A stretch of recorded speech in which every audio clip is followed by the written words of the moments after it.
Hello friends. आज हम discuss करेंगे why there is a coal crisis in India. उससे पहले आप मुझे सोशल मीडिया पे फॉलो कर सकते हैं, मेरा चैनल सब्सक्राइब कर सकते हैं। उसके अलावा फेसबुक पे पेज है, ग्रुप है मेरे एकेडमी के नाम पे, आर्क एकेडमी। और टेलीग्राम चैनल भी है, आर्क आईएस एकेडमी, तो उसको आप सब्सक्राइब कर सकते हैं। फ्री ऑफ कॉस्ट है, कोई पैसे नहीं लगेंगे फॉर रेगुलर अपडेट्स। उसके अलावा अभी हम इस टॉपिक के बारे में थोड़ा डिस्कस करते हैं, कोल क्राइसिस क्यों है। India is the second largest importer, consumer, and producer of coal and has the world's fifth largest reserves. It mainly imports from Indonesia, Australia, and South Africa.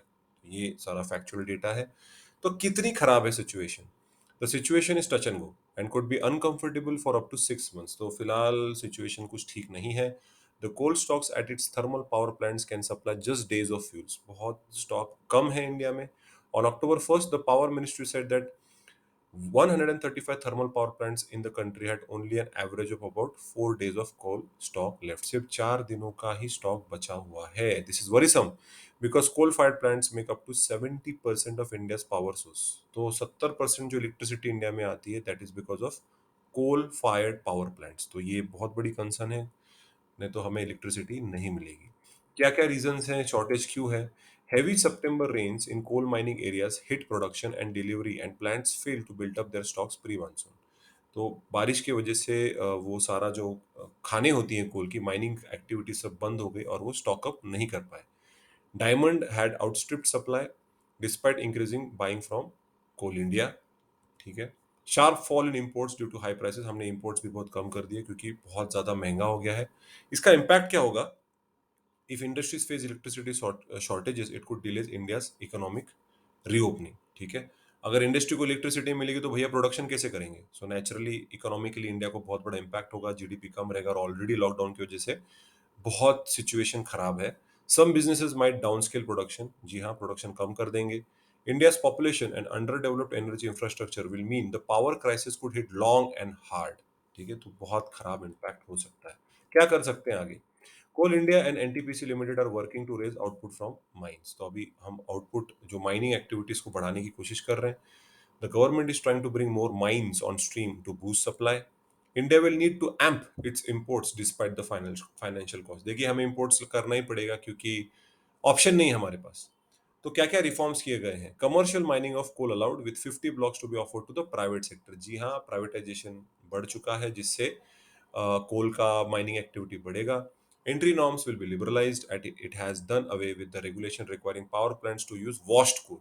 तो नॉर्म्स जो हैं वो लिबरलाइज कर चुके हैं। अब ज्यादा प्राइवेट सेक्टर के लोग एंटर कर सकते हैं। Coal blocks to be offered to private companies on revenue sharing basis in place of fixed cost. तो रेवेन्यू शेयरिंग होगा प्राइवेट सेक्टर के साथ। कोल गैसिफिकेशन और liquefaction to be incentivised through rebate in revenue share, कि इनको आप incentive दे रहे हो कि आप ये कीजिए, जिससे लोग इसमें ज्यादा इन्वॉल्व हो।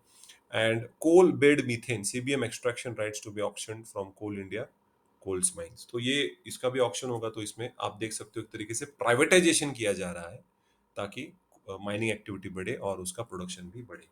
चैलेंजेस क्या है? देखिए, कोल इज वेरी इंपॉर्टेंट। ठीक है।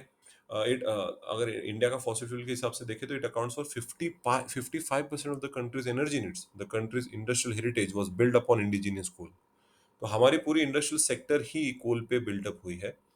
Commercial primary energy consumption in India has grown by about 700% in the last 4 decades। तो हमारा कोल पे डिपेंडेंस बहुत ज्यादा बढ़ते जा रहा है।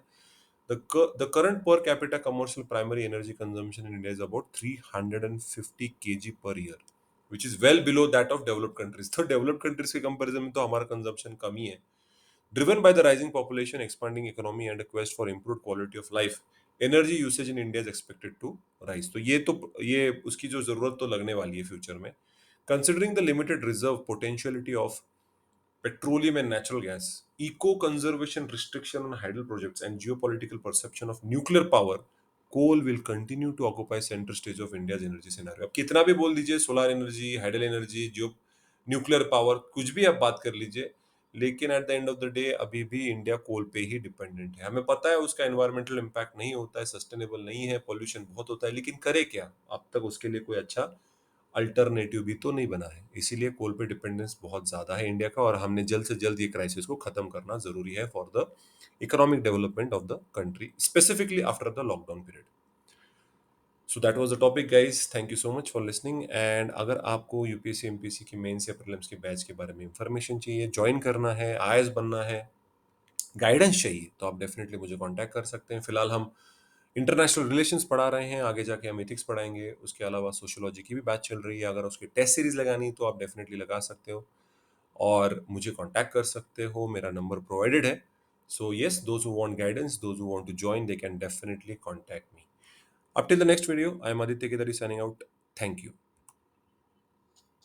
Subscribe the channel and press the bell icon. Never miss an update from Aditya Kedari Monisha.